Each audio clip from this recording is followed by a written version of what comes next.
The world of biblical scholarship, a tapestry woven from ancient texts and centuries of interpretation. Every so often, a new thread emerges, a discovery that has the potential to reshape our understanding of the past. The Gospel of the Holy 12 is one such thread, a text shrouded in mystery and controversy.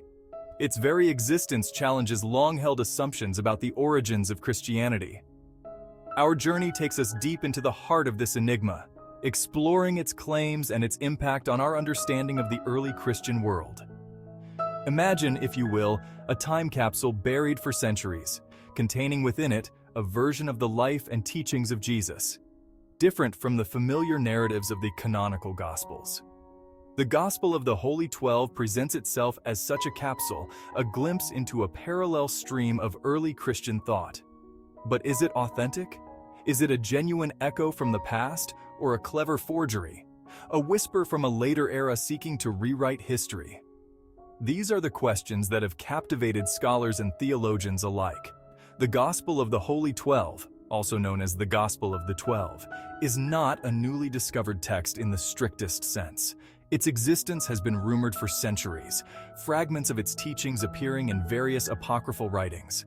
However, it was not until the late 19th century that a complete manuscript surfaced, claiming to be the long-lost Gospel. The year is 1881. A London publisher, Griffith & Company, releases a small, unassuming volume titled The Gospel of the Holy 12. The book quickly becomes a sensation, sending shockwaves through the world of biblical scholarship and beyond. Its editor, a clergyman named John Gilchrist, claimed that the text was given to him by a wealthy Indian merchant, who in turn received it from a monastery in the Himalayas. The manuscript, written in archaic English, purported to be a translation of an even older Aramaic original, hidden away for centuries in the remote mountains. The discovery of the Gospel of the Holy 12 was met with a mixture of excitement and skepticism, sparking debates in academic circles. Some saw it as a divine revelation, a missing piece of the Christian puzzle that could change our understanding of the faith. Others dismissed it as a clever forgery, a product of Victorian-era spiritualism and the fascination with the mystical East. The text itself is a curious blend of familiar elements and radical departures from the canonical Gospels, making it both intriguing and controversial. It includes episodes and sayings found in Matthew, Mark, Luke, and John, but often with significant variations that challenge traditional interpretations. But it also contains entirely new material, teachings and events not mentioned in the canonical Gospels, adding layers of complexity to the narrative. These additions paint a picture of Jesus that is both familiar and strikingly different, offering a new perspective on his life and mission. The Gospel of the Holy 12 emphasizes Jesus' teachings on nonviolence, vegetarianism, and reincarnation, themes largely absent or downplayed in the canonical Gospels.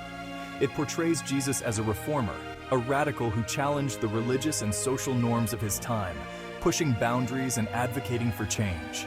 The Gospel of the Holy 12's account of the Last Supper, for example, diverges significantly from the traditional narrative, offering a fresh interpretation. Instead of bread and wine, Jesus is depicted as sharing a vegetarian meal with his disciples, emphasizing the sanctity of all life and the importance of compassion.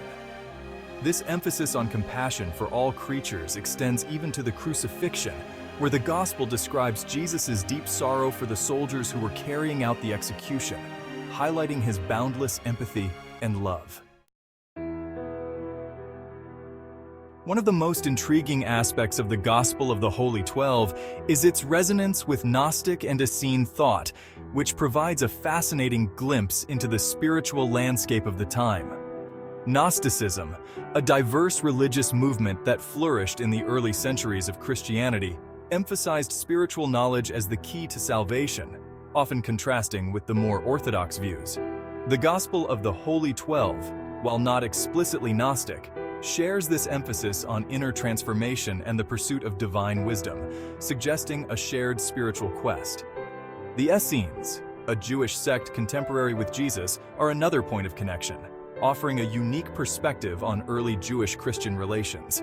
Best known for the Dead Sea Scrolls discovered at Qumran, the Essenes lived a communal lifestyle, practiced ritual purity, and adhered to strict codes of conduct. Their beliefs about the coming Messiah bear similarities to those found in the Gospel of the Holy 12, hinting at a shared messianic expectation. Some scholars have even suggested that the Gospel of the Holy 12 may represent an Essene perspective on Jesus, highlighting his teachings that resonated with their own beliefs and practices. The Gospel of the Holy 12's emphasis on reincarnation is particularly noteworthy, as it diverges from mainstream Christian doctrine. Reincarnation, the belief that the soul is reborn into a new body after death, was a common belief in the ancient world, found in various religious and philosophical traditions, including Hinduism and certain Greek philosophies. While largely absent from mainstream Christianity, reincarnation found a home in some early Christian groups, suggesting a diversity of belief within the early Jesus movement that is often overlooked. The inclusion of reincarnation in the Gospel of the Holy 12 raises intriguing questions about the early development of Christian thought and the influences that shaped it. It suggests that the idea of a single earthly life followed by judgment may not have been the only understanding of the afterlife present in early Christianity, indicating a more complex theological landscape. The Gospel of the Holy 12 challenges us to reconsider the boundaries of what constituted Orthodox belief in the first few centuries after Jesus' death, urging a re-examination of early Christian diversity. Section 4. The Essene Connection.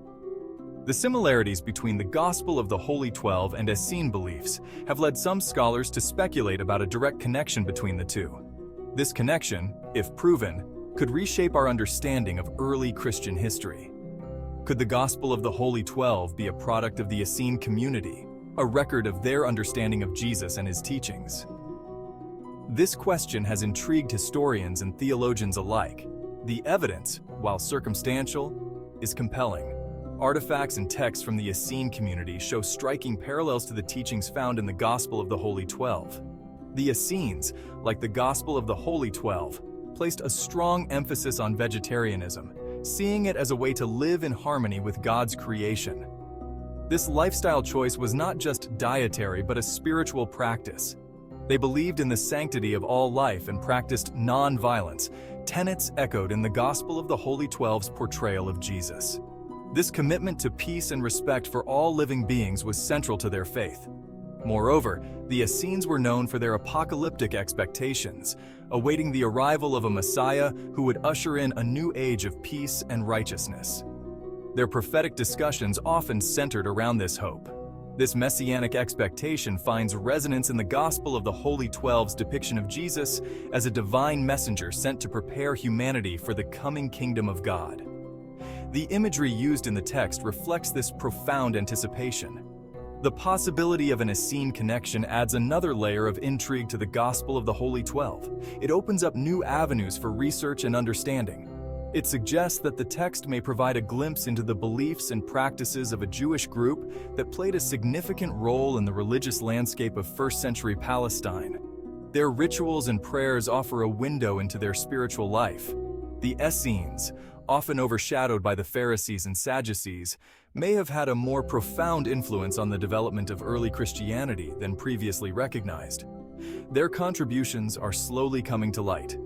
The Gospel of the Holy 12, if indeed connected to the Essenes, offers a valuable window into their world and their understanding of Jesus' message. This connection could provide a richer, more nuanced view of early Christian teachings. Section 5. Vegetarianism and Reincarnation. Two of the most striking themes in the Gospel of the Holy 12 are vegetarianism and reincarnation. These concepts, while often associated with Eastern religions, find a prominent place in this alternative gospel, challenging traditional interpretations of Jesus' teachings. The Gospel of the Holy 12's advocacy for vegetarianism stems from its deep reverence for all life. Jesus is portrayed as a compassionate advocate for animals, teaching that to harm a creature is to violate the sanctity of God's creation. This emphasis on nonviolence extends beyond human interactions to encompass all living beings. The Gospel of the Holy 12's inclusion of reincarnation is equally significant. Reincarnation, the belief that the soul experiences multiple earthly lives, offers a different perspective on the nature of life and death. In this view, death is not the end, but a transition to a new beginning, a chance for the soul to learn and evolve through repeated incarnations. The Gospel of the Holy 12 presents reincarnation not as a foreign concept, but as an integral part of Jesus' teachings, suggesting that early Christians may have been more open to this idea than previously thought. These two themes, vegetarianism and reincarnation, challenge us to consider the full breadth of Jesus' message. They suggest that his teachings may have encompassed a wider range of spiritual and ethical concerns than traditionally acknowledged.